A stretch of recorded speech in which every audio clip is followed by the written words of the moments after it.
바울이 1차 전도 여행의 이제 마지막 단계에 와 있습니다. 기간이 약 2년이 걸렸다고 하는 학자들도 있고 한 1년 걸렸다고도 보는 학자들도 있습니다만은 아무튼 이제는 이 소아시아에 와서 선교를 하던 막바지 단계에 이제 들어와 있습니다. 그래서 루스드라, 이것이 어떤 면에는 종착점입니다. 거기에서 이제 다시 터닝을 해서 들어온 길로 다시 되돌아가게 되어 있습니다. 그러니까 루스드라 더베 이렇게 해가지고는 그 다음으로 다시 고향을 향해서 되돌아가는 코스가 시작됩니다. 그러니까 바울의 이 전도 여행에서는 대단히 중요한 지금 현장에 와 있다는 것을 우리는 알 수가 있습니다.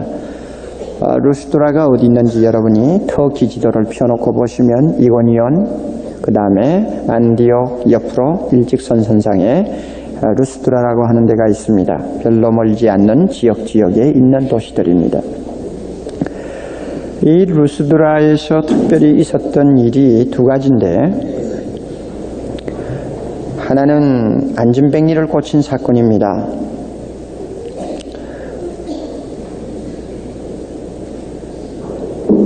이것이 나중에 참 희한한 경험을 하도록 만들었습니다만은 여러분이 안진뱅이를 고치는 사건에서 제가 길게 설명은 안 하겠습니다.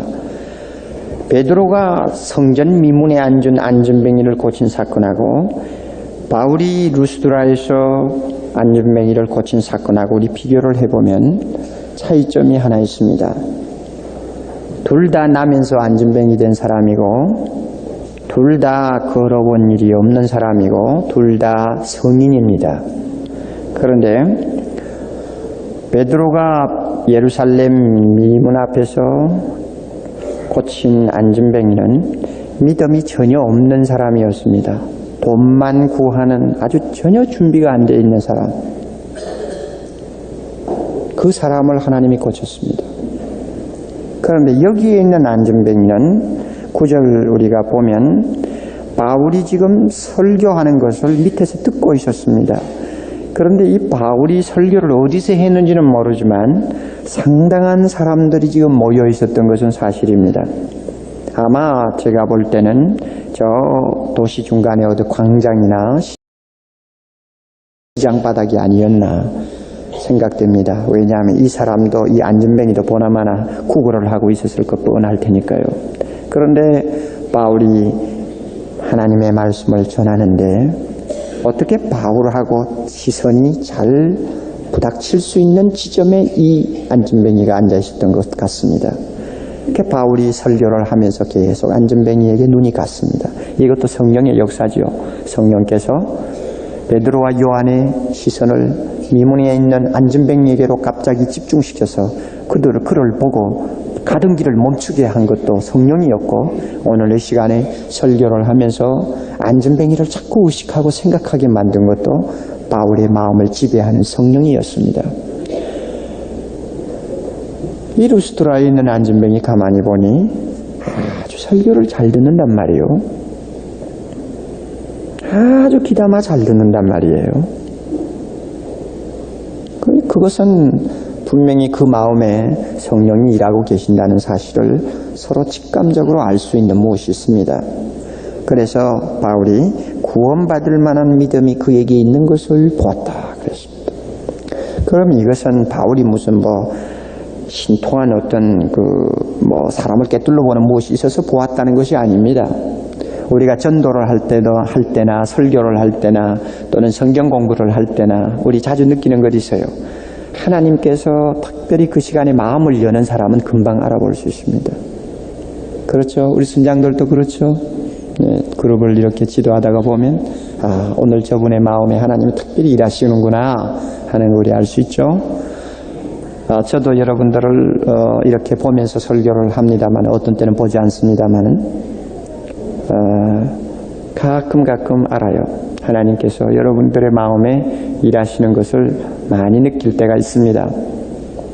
바울이 그 사람의 눈동자, 그 사람의 표정, 그 사람의 간절한 모습에서 구원 얻을 만한 믿음이 있는 것을 보았다. 그런데 여기 우리 성경은 좀 불충분하게 되어 있습니다. 구원 얻을 만한 믿음, 이거 마치 영혼의 구원을 얻을 만한 믿음인 것 같이 우리가 보이는데 실제 원문은 고침을 받을 만한 믿음이 있는 것을 보고, 그 말씀입니다. 병의 고침을 받을 만한 능력이 있는 것을 바울이 보고, 그래서 바울이 무슨 설교를 했는지는 모르겠어요. 그러나 아마 생각한데 예수 그리스도가 이 세상에 오셔서 갖가지 각종 병자들을 고치고 죽은 자를 살리며 바다를 잔잔케 하시며 하는 어떤 설교 내용을 했는지 모릅니다. 그럴 때 그 안진뱅이가 들으면서 예수님이 나에게 오시면 나의 이 안진뱅이 불치의 병을 고칠 수 있겠구나 하는 어떤 강한 확신을 가지는 것을 바울이 보았는지도 모릅니다. 병 고침을 받을 만한 믿음이 있는 것을 보시고 큰 소리로 가르되 네 발로 바로 일어서라 이랬습니다. 우리가 이렇게 놓고 볼 때 어떤 병은 믿음이 있어서 고침을 받고 어떤 병은 믿음도 없는데 고침을 받고, 이 두 가지 형을 우리는 성경에서 볼 수 있습니다.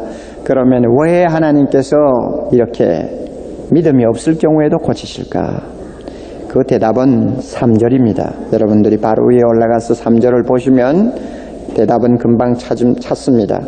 두 사도가 오래 있어서 주를 힘입어 담대히 말하는데 전도하는데 주께서 저의 손으로 표적과 기사를 행하게 하여 주사, 그 다음에 자기 은혜의 말씀을 증거하시니, 즉 하나님의 말씀이 더 잘 증거될 수 있도록 하는 도구로 사용하기 때문에 어떤 때는 병든 자가 믿음이 있을 때 그 믿음을 보고 고쳐주실 때도 있지만, 어떤 때는 복음 증거를 왜 필요하다고 생각하면 믿음 없는 환자도 고치시면서 하나님께서 역사하신다 하는 말입니다. 우리가 이 사실을 깊이 알아야 합니다.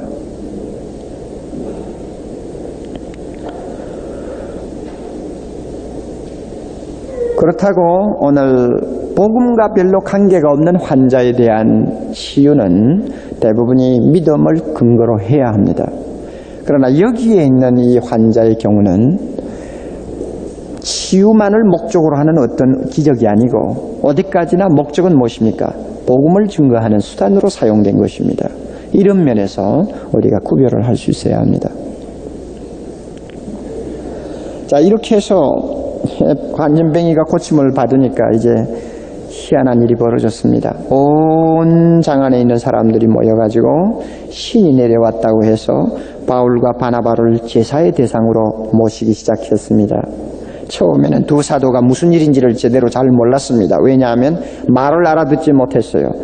그들의 방언을 가지고 말을 하니까 바울과 바나바가 알지를 못했습니다. 누가 오니야 방언을 못 알아들은 것입니다. 그 당시에는 자기 지방 말을 하고 또 공통어를 하고 두 가지를 대부분이 사용했으니까 바울은 헬라어 공통어로 말을 했을 것이요, 그 사람들은 또 사소한 말들은 자기들끼리 자기 고장 말을 했을 거란 말입니다. 이러니까 못 알아듣다 가만히 보니 자기들에게 제사를 지내려고 하는 것인 줄 알고 깜짝 놀랐죠. 그런데 참 재밌는 것은 바나바를 스스로 모신 것입니다. 여러분, 우리나라 번역의 스스인데 우리 문화사를 배운 사람들은 누구나 다 기억하는 신 이름이 있습니다. 제우스 신, 알죠? 제우스. 헬라의 신, 최고의 신 아닙니까? 제우스 신. 이 제우스를 우리나라 말로 스스라고 번역을 해놨어요. 그러니까 저도 영어 성경이나 이런 걸 대조를 안 해보면 무슨 신인지 도무지 알 수가 없어요. 어떻게 이상하게 번역을 해놨는지. 스스, 제우스 신입니다. 그리고 허메네스는 제우스의 아들입니다. 그런데 바나바를 제일 최고의 신의 자리에다 앉히고 바울은 허메라고 했죠. 여기는 허메네스 신으로 지칭을 했습니다. 그럼 허메네스는 제우스 신의 아들로서 헤랄드입니다. 전령입니다. 자기 아버지가 오면 항상 앞에서 말하는 자요, 그 다음에 선포하는 선포하는 역할을 하는 신이라고 했습니다. 그래서 바울은 말을 하니까 대변자로 알고 호메네스라고 했고, 바나바는 제우스 신이라고 했습니다. 그런데 제가 볼 때는 바나바가 바울보다도 훨씬 풍채가 좋았던 것 같습니다. 말은 안 하고 가만히 있지만은 허울이 아주 좋아가지고 아마 사람들에게 은근히 아마 좋은 인상을 준 것 같아요. 그래서 야, 저 사람은 정말 제우스 신과 같구나 이렇게 느낀 것 같습니다. 바울은 어떻게 생겼을까? 글쎄 잘 모르겠어요. 영화를 보니까 참 잘생겼던데 실제로는 어떻게 생겼는지 모르겠어요. 이렇게 해서 두 사람을 제사 지내려고 했을 때 이 바나바와 바울의 태도를 우리는 보세요. 얼마나 당황합니까? 얼마나 당황합니까?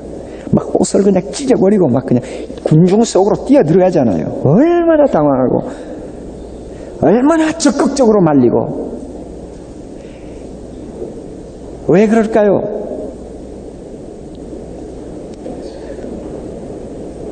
안진뱅이를 고치신 분이 바울입니까? 하나님입니까? 하나님이죠. 하나님이 영광을 받아야 할 자리에 자기들이 앉게 된다는 것은 있을 수가 없는 이야기입니다.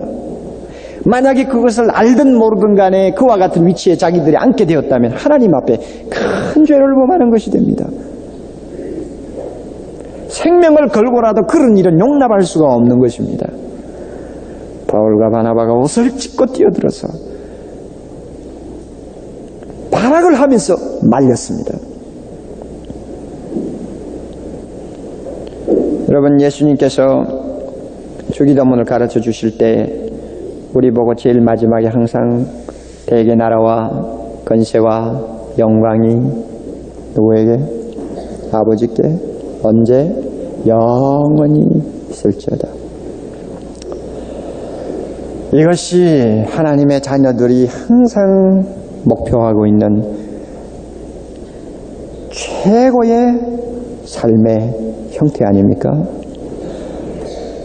전도를 해서 아무리 많은 사람이 구원을 받았다 해도 영광은 하나님께.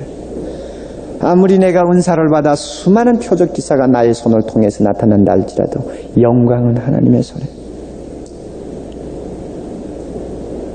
이것이 우리의 태도 아닙니까? 만약 이것이 안 될 때는 바울처럼 옷을 찢어야 합니다.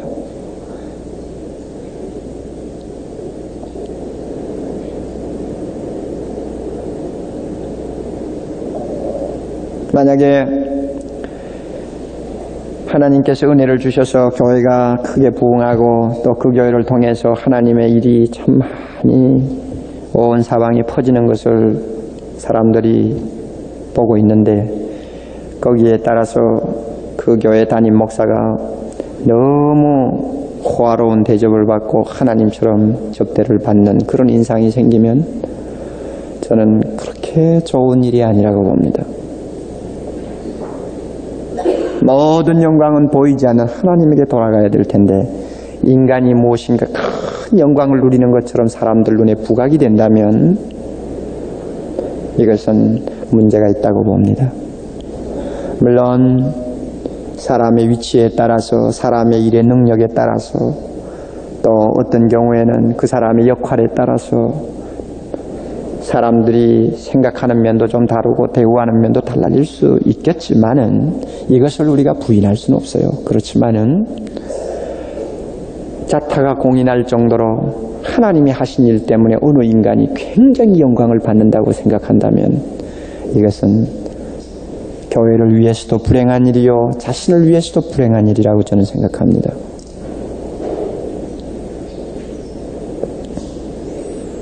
여러분이 작은 일이나 큰 일이나 쓰임을 받고 있지 않습니까? 수요일 저녁에 나오시는 분들은 대부분이 쓰임을 받고 있는 하나님의 도구들입니다. 조금이라도 하나님 때문에 영광이 나에게 돌아온다고 느껴질 때는 옷을 찢을 각오를 해야 합니다. 오직 영광은 하나님께입니다. 내가 무슨 일을 했든지 간에 영광은 하나님께입니다. 이 정신이 우리에게 없다면 일할 자격이 없는 사람입니다.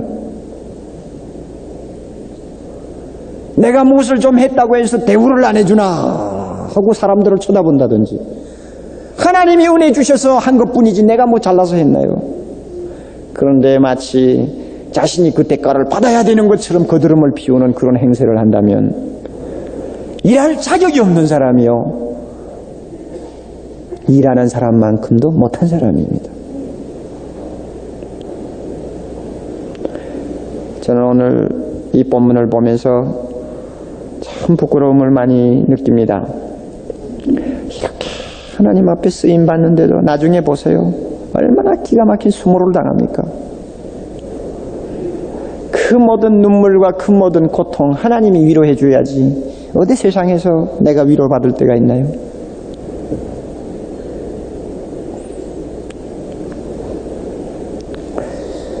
다음으로 이제 중요한 것 있습니다. 바울의 메시지에서 우리가 배워야 할 것이 있습니다. 자, 우선 먼저 바울이 지금 제사를 금하면서 15절부터 메시지가 바울이 이제 메시지를 전합니다. 이것은 뭐 정식으로 전하는 메시지가 아닙니다. 막 악을 쓰면서 그냥 고함을 치면서 전하는 메시지겠죠. 그 다음에 좀 잠잠해지니까 진정시키느라고 그저 한 메시지인데 대단히 중요한 메시지입니다. 우선 왜 중요하냐 하면 바울이 지금까지 공식적으로 복음을 증거한 대상하고는 완전히 다른 대상을 앞에 놓고 있기 때문입니다. 성경에 나타난 공식적인 바울의 메시지의 대상은 지금까지 유대인과 그 다음에 유대교로 들어온 이방 사람들입니다. 다시 말하면 회당 안에 들어온 사람들을 상대했습니다. 그러므로 대상이 정도 통하는 대상이었어요. 그러나 오늘 이 장터에서 하는 이 메시지는 회당이 없는 지역입니다. 그러니까 회당에 들어갔다는 말이 없어요. 여수드라에는 회당이 없어요. 그러니까 장터에서 하는 겁니다. 회당이 없으니 유대인들도 별로 없어요. 따라서 완전히 이방 종교를 믿고 있는 이교도들이 지금 앞에 대상으로 앉아 있습니다. 그러니까 바울의 메시지가, 전도 메시지가 완전히 다릅니다. 우리가 이것을 알아야 합니다. 여러분 보셨죠? 성전에서 바울이 전도할 때는 주로 무엇부터 시작합니까? 지난번 메시지에 이스라엘이 뭐부터 시작해요? 역사부터 쭉 시작하면서 내려오죠. 그리고 이스라엘 역사를 구약을 가지고 인용을 하면서 내려옵니다. 그리고는 그 역사에 하나님의 약속이 있는데 그것은 메시아를 보내준다는 약속이었다. 그 메시아가 곧 나사렛 예수 그리스도라는 것을 입증하고 그 다음에 그 예수를 믿음으로 죄사함을 받고 의롭다함을 받는다는 메시지였습니다. 이렇게 저 구약 역사를 배경으로 하고 이야기합니다. 그런데 오늘 여기는 무엇입니까? 자 보세요. 15절 보세요.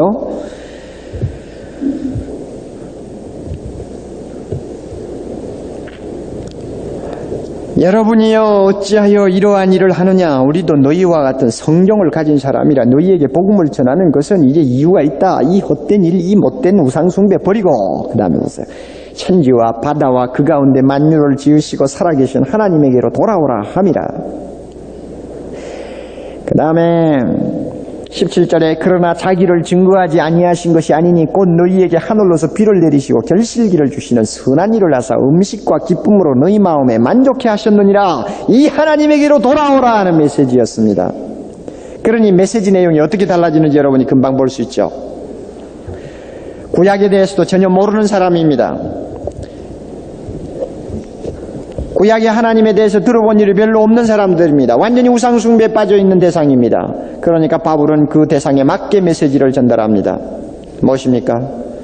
구약의 하나님을 먼저 이야기합니까? 아니면 창조자 하나님을 이야기합니까? 제일 쉬운 것부터 시작합니다. 누구요? 창조자 하나님으로부터. 야, 너희들이 하늘을 보지 않느냐? 이 하늘을 지으신 분이 있다. 너희들에게 때를 따라 비를 내리시는 분이 있지 않느냐? 그분이 바로 하나님이다. 너희들에게 좋은 음식을 주어서 배불리 먹게 하고 기쁨을 주는 분이 있는데 그분은 바로 하나님이다. 이 하나님을 믿으라. 이 하나님에게로 돌아와라. 그래서 신학적으로 말하면 자연신학으로부터 시작한 것입니다. 자연신학에서 계시신학으로 발전하는 메시지를 전합니다. 사람들이 누구나 이해하고 긍정할 수 있는 의식주와 관계되는 문제부터 시작해서 보이지 않는 하나님으로 나아갑니다. 사람들이 보고 쉽게 알 수 있는 주변 환경의 자연 모든 조건을 가지고 하나님의 문제를 이야기하기 시작합니다. 그래서 하나하나 접근을 합니다.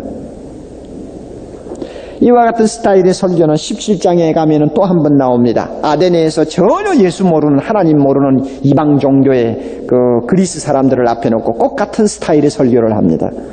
그래서 바울이 완전히 이교도들에게 설교하는 샘플이 있다면 바로 이 14장에 있는 것과 17장에 있는 설교입니다. 둘 다 아주 유사합니다.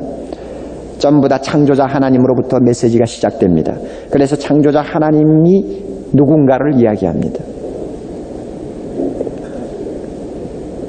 따라서 메시지의 특징을 대충 정리를 한다면은 창조자의 존재를 알려주고, 그 다음에 이방 사람들이 날마다 혜택을 받고 즐기는 좋은 것들은 전부 다 그 창조자 하나님으로부터 온다는 사실을 지적해 줍니다.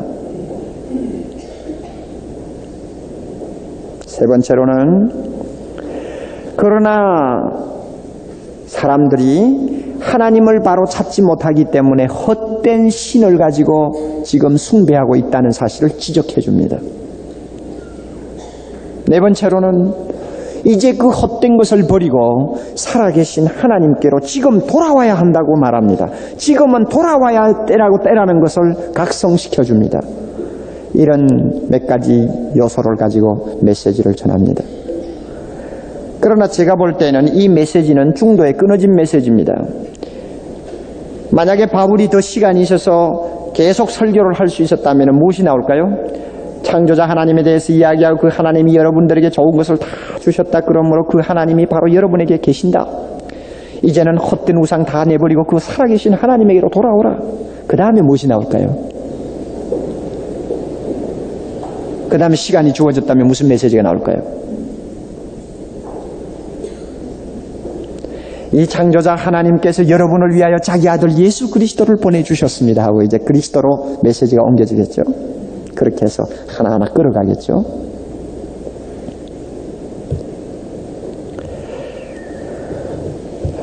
우리가 다른 종교를 믿고 있는 사람들에게, 전혀 기독교에 대해서 상식이 없는 사람들에게 어떻게 접근해서 복음을 전할 것인가, 이것은 상당히 연구해야 될 과제입니다. 우리나라에 지금 선교사들이 계속 나가고 있습니다만은 사실 어떤 면에는 가장 어려운 지역에 선교를 나가는 사람들이 되었습니다. 이상하게 과거에 영국에서 선교사를 내보낼 때나 미국에서 선교사를 내보낼 때에는 그런대로 선교에 상당히 가능성을 가진 지역을 택해서 나갔습니다만 이제는 선교의 가능성을 가진 지역은 다 이미 그리스도의 복음이 들어가 있고, 이제 나가는 선교사들은 제일 어려운 지역이 남아있으니까 그리를 찾아 들어가는 것입니다. 회교권, 힌두교권, 공산권, 제일 어려운 지역입니다. 어렵다는 것은 무엇을 말하느냐 하면은 완전히 다른 종교권에서 어릴 때부터 뼈가 굵은 사람들이기 때문에 메시지를 전할 때 접촉점이 잘 안 생긴다는 것입니다. 상당히 어렵습니다. 그러면 전혀 다른 종교를 믿고 있는 사람들에게 우리가 복음을 어떻게 전할 것이냐 할 때 성교학적으로는 두 가지 견해가 항상 대립을 했습니다. 무조건 선포해야 된다. 이것이 이제 대부분이 보수주의 계통에서 주장하는 스타일입니다. 무조건 선포해야 된다. 그 다음에 또 조금 온화한 방법을 취하는 사람들은 대화를 해야 된다. 이렇게 주장합니다. 그래서 선포와 대화가 언제든지 이렇게 서로 충돌을 하고 있어요. 어느 쪽이 좋다, 어느 쪽이 나쁘다. 그런데 우리 한국 초대교회에 복음이 들어왔을 때는 대화 형태였습니까? 선포 형태였습니까?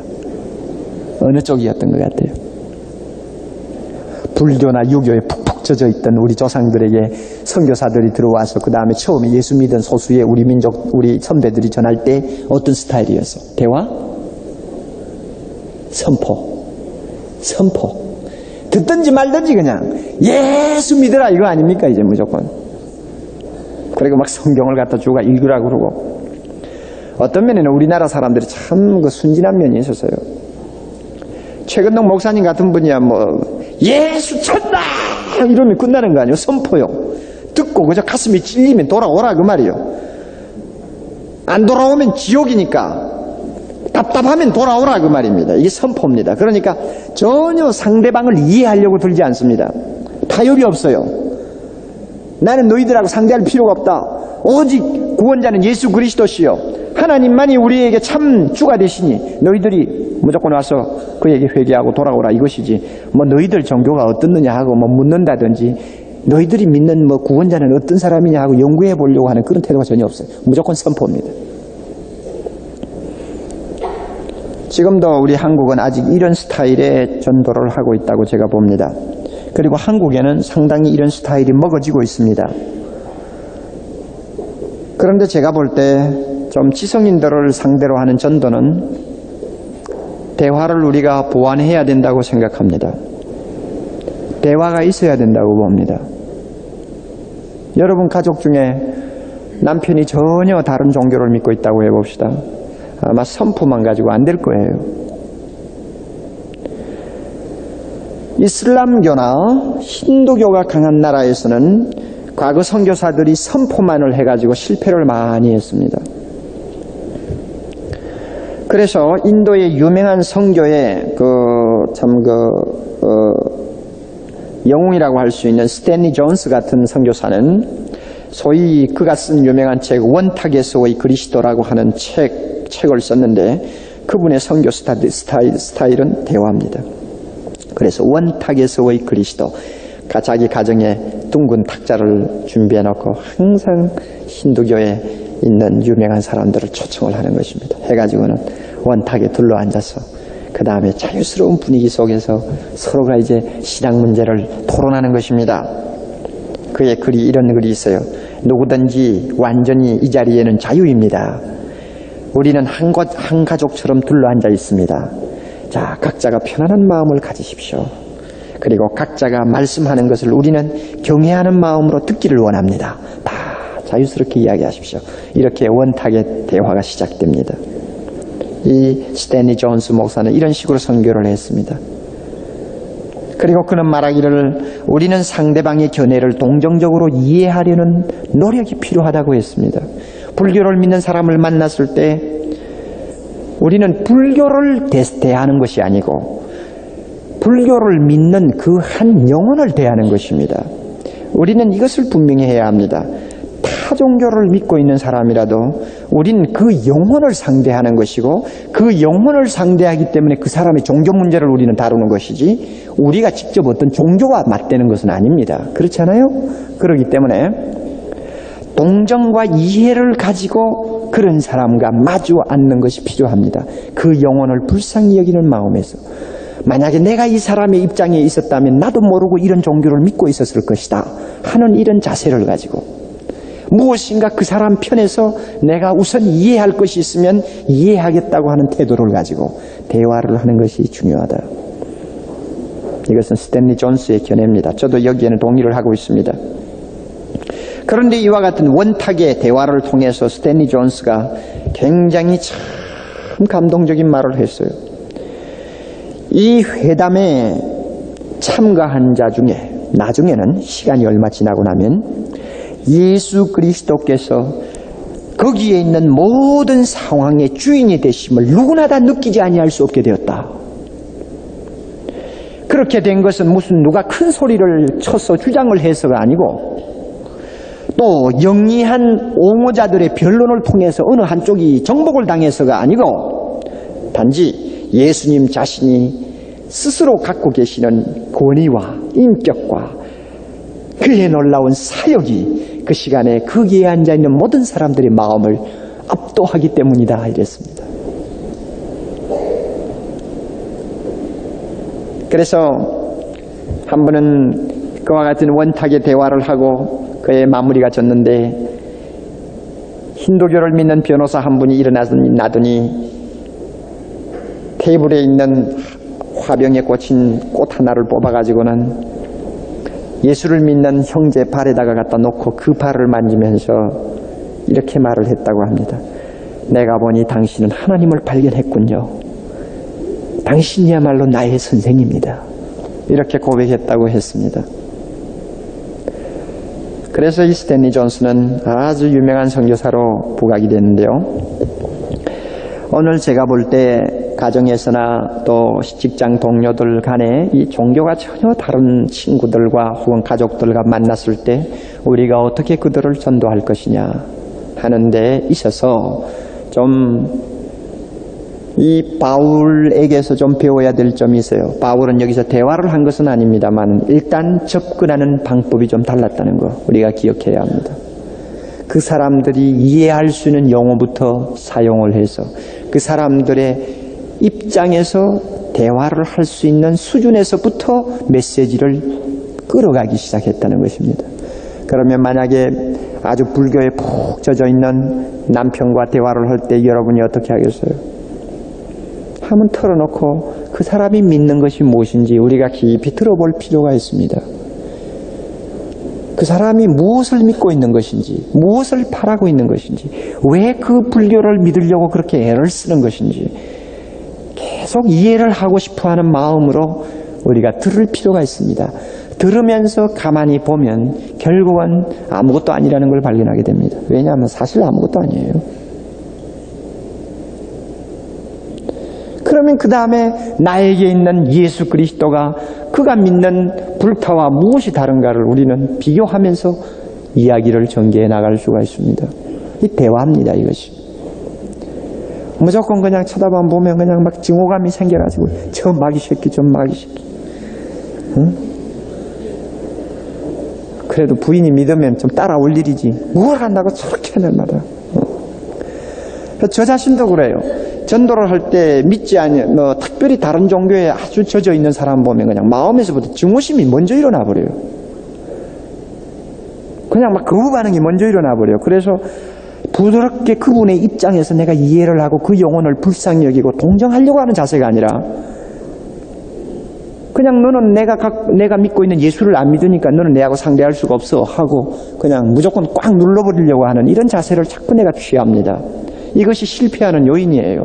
전도가 안 되는 요인이에요.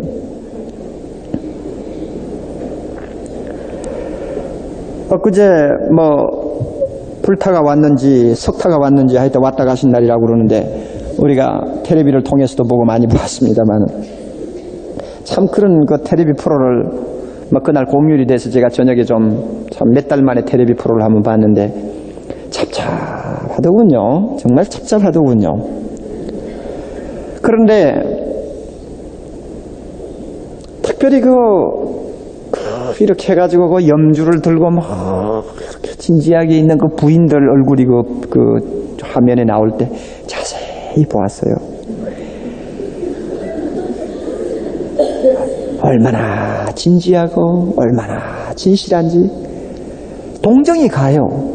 얼마나 답답하면 저렇게 골맹이 앞에서 저럴까 생각하면은 몰라서 그러는 거예요. 그러니까 그런 사람 만났을 때 내 종교가 옳으냐 내 종교가 옳으냐 싸우지 말고 왜 그렇게 그 불상 앞에 가서 그렇게 진지하게 마음을 그렇게 토하면서 빌고 절을 하느냐고 한번 이야기를 붙여보란 말이에요. 그래서 그 시간에 끝이 안 나도 돼요. 한번 이야기를 툭 들어보라고요. 그러면 벌써 그 사람들의 허점이 그대로 드러날 것입니다. 스탠리 존스가 원탁의 대화를 통해서 몇 시간 동안 그렇게 힌두교에 빠져있는 지성인들하고 대화를 나누다가 나중에는 예수 그리스도가 그 시간에 모든 사람의 마음을 지배하기 시작했다고 하는 말은 결국은 예수님을 따라올 만한 복음이 없습니다. 하나님이 살아계시는 이상 살아계신 하나님이 우상을 믿는 사람 앞에서 수모를 당할 리가 없는 것입니다. 패배를 당할 리가 없는 것입니다. 그러므로 우리가 자신만만하게 들을 것은 다 들어주고 동정할 것은 다 동정하고 내가 그 사람의 입장에서 무엇인가 생각해 주려고 하는 자세를 가지고 접근만 하면 언젠가는 그 사람들에게 그리스도가 들어갈 수 있는 문이 열린다는 거 우리는 믿을 수 있습니다. 그러니까 믿지 아니하는 사람을 상대로 하는 이와 같은 전도는 우리가 많이 연구해야 합니다. 바울이 그렇게 뜨거운 사람이지만 무모하게 그렇게 말을 하진 않았어요.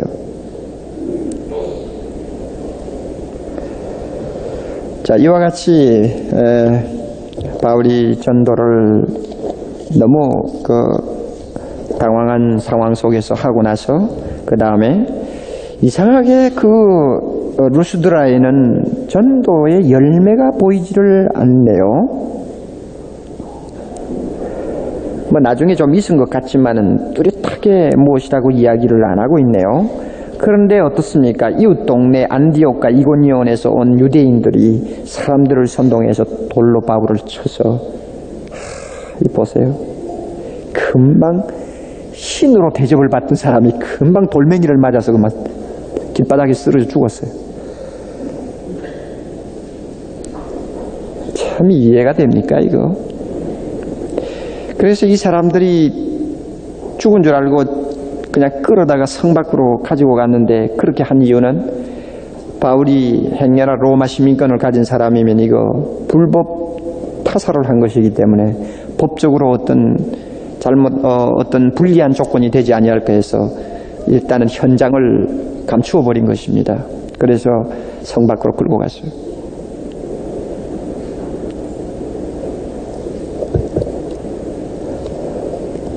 큰 은혜가 있은 다음에는 언제든지 마귀의 큰 시험이 자주 따라오고, 개인에게나 교회에게나 하나님의 특별한 은혜를 받았을 때는 꼭 마귀가 와서 어떤 때는 크게 도전하는 것을 우리는 봅니다.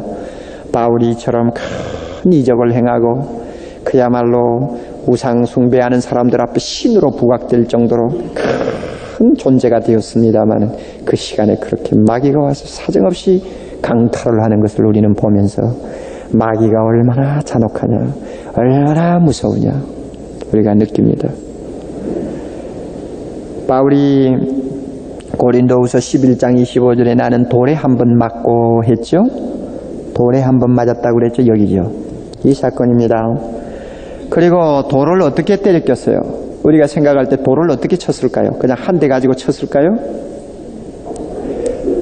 뭐 사람들이 뭐 돌을 손에 그저 잡히는 대로 들고 때렸지 않았겠어요? 그러니 이건 뭐 얼마나 몸을 많이 다쳤을까 우리는 상상을 할 수 있어요. 그래서 바울이 갈라디아 6장 17절에 너희는 나를 괴롭히지 말라, 내가 내 몸에 그리스도의 흔적을 가졌노라. 상처투성이었을 것입니다. 복음을 위해서 그는 이와 같이 그리스도를 위해서 온몸의 상처를 받을 정도로 순환과 고통을 당했습니다. 그런데 놀라운 것은 성 밖으로 질질 끌어다가 팽개치고 전부 폭도들은 사라진 다음에 제자들이 생겼네요. 20절. 이 제자들이 누굴까요? 바울이 큰 소란통에서 전도를 했을 때 받아들인 사람들 아니겠어요? 예, 그러니까 이거는 즉석 제자들이죠. 인스턴트라고 말이에요. 인스턴트. 그러나 너무나 성령의 역사가 강했기 때문에 금방 마음의 변화를 받고 예수 그리스도를 따르려고 한 사람들입니다. 이 가운데 누가 있습니까, 여러분? 이 가운데 누가 있느냐 하면 디모데가 있습니다. 나중에 바울이 일생 동안 내 아들아 내 아들아 하던 디모데가 여기에서 탄생한 것입니다. 루스드라. 다시 말하면 바울의 후계자가 돌더미 속에서 복음을 전한 그 현장에서 바울의 후계자가 생긴 것입니다. 그러니까 이 제자들 틈에, 둘러서 있는 제자들 틈에 디모데가 있었다는 것은 우리는 의심할 필요가 없습니다. 그런데 이상하잖아요. 20절 보면 바울이 기절을 했겠죠. 그러나 사람들이 죽었다고 판단했을 정도로 완전히 그냥 뭐 소망이 없는 상태였는데 갑자기 일어나가지고는 성에 들어갔다고 했습니다. 그리고 이튿날 바나바와 함께 더베로 갔다고 했습니다. 더베로 가가지고는 21절에 그 더베 복음을 전해가지고 많은 사람들이 회개하고 돌아와서 드디어 교회가 생겼습니다. 저는 이것은 기적이라고 봅니다. 하나님께서 돌더미에서 바울을 일으킨 기적이라고 봅니다. 놀라운 역사입니다. 있을 수가 없습니다. 그리고 더 하나 놀라운 것은 여러분 21절 끝에 더베로 가서 사람을 제자로 삼고 어디로 갔나요? 루스드라와 그 다음에 어디로? 이고니온과 안디옥으로 다시 갔죠. 자기를 돌로 쳐 죽인 사람이, 죽이려고 달려든 사람이 어디에서 온 사람이요? 안디옥과 이고니온에서 온 사람들 아니요. 거기를 또 간단 말이에요. 또 가요. 바울을 한번 보세요. 참 얼마나 그 용기가 대단한지. 그래서 사도행전 20장 24절 우리는 기억합니다. 나의 달려갈 길과 주 예수께 받은 사명 곧 하나님의 은혜의 복음 증거하는 일을 마치려 하면은 무엇을 조금도 부끄러워하지 조금도 귀한 것을 여기지 않느니라. 내 뭐요? 생명을 조금도 귀한 것으로 여기지 않느니라. 그러니 돌을 들고 자기를 쳐 죽인 사람들이 있는 도시로 또 들어가고 있으니 말이죠. 이건 뭐 사람이 상상할 수 없는 이야기입니다. 바울의 이 놀라운 용기, 이 놀라운 결심, 죽기를 각오하고 주 앞에 충성하는 이 모습을 우리 볼 때마다 우리 얼굴이 화끈화끈 달아오르지 아니할 수가 없습니다. 우리는 저나 여러분이나 한마디로 예수 때문에 돌멩이 한 번 맞아본 일 있어요? 손 한번 들어봐요. 돌멩이 한 번 맞아본 사람. 아무도 없어요. 예수님 때문에 뺨 맞고 기절한 사람 있어요? 한번 손 들어봐요. 아무도 없어요. 그러나 우리는 조금만 예수 믿는데 어려움이 있으면 상을 찌푸리고 그냥 조금만 겁나는 일이 있으면 몸을 도사리고 뒤로 빼고 변명하고 사람 인정해주면 충성하고 사람 인정 안 해주면 금방 털썩 주저앉아버리고 사실 우리 이래가지고 주님 앞에 가가지고 옆에 바울이 만약 서 있다면 감히 주여 제발 좀 가만히 있어주세요. 눈물 안 닦아줘도 좋아요. 가만히 좀 있어주세요. 안 그러겠어요? 상대가 됩니까? 상대가?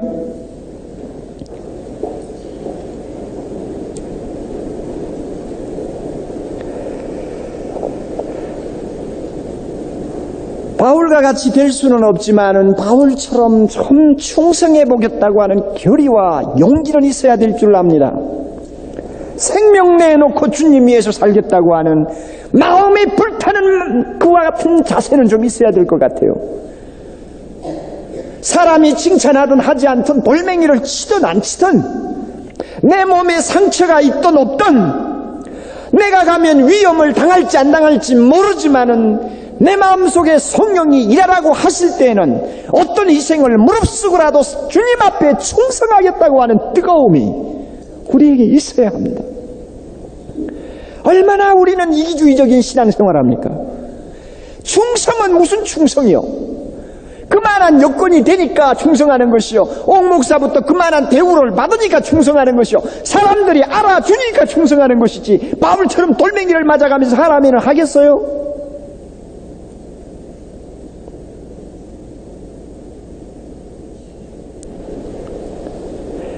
그러므로 우리가 성경을 손에서 놓으면 안 됩니다. 성경을 보고 우리 앞서 걸어간 위대한 선배들이 어떤 고난의 길을 걸어가면서도 불평하지 아니하고 충성했는가를 알면 오늘날 나에게 올라오는 불평이 나올 수가 없어요. 신앙생활 힘들다는 말을 할 수가 없어요. 부끄러움을 느낄 수밖에 없죠.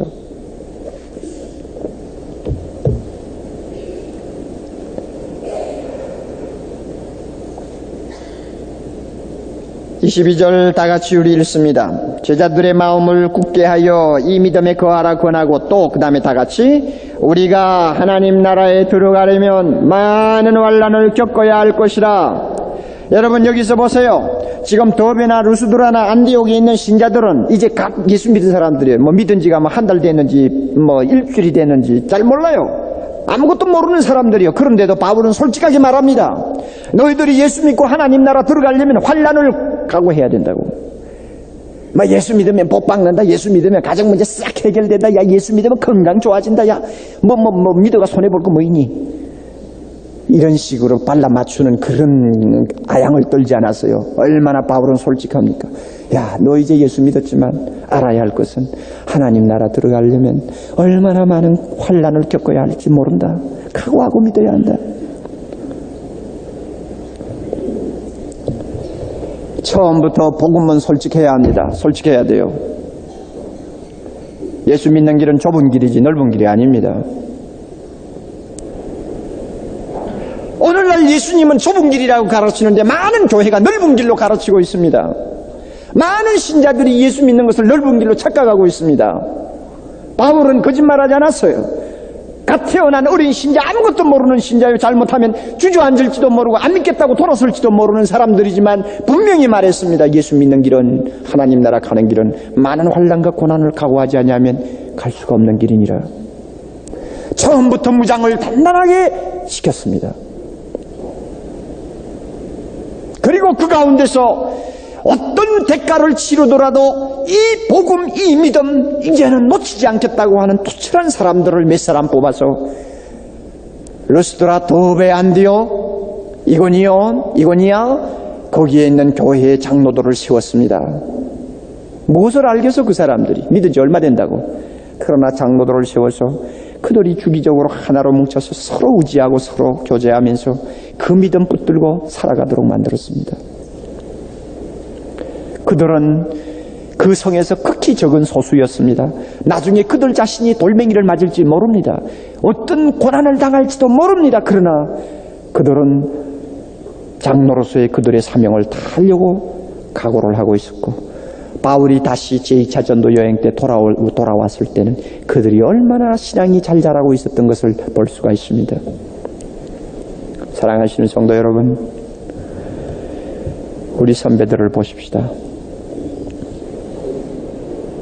복음을 우리는 바로 깨달아야 합니다. 안일하게 주님 따라가겠다는 생각하지 마세요. 대우받아가면서 주님 믿겠다고 생각지 마세요. 항상 복만 받고 예수 믿으면 만사형통이라고 하는 신기로만 쫓아가는 참 미련한 크리스찬 되지 마세요. 예수 믿는 길은 죽도록 충성하는 길이요, 좁은 길이요, 어떤 때는 환난을 각오하는 길입니다.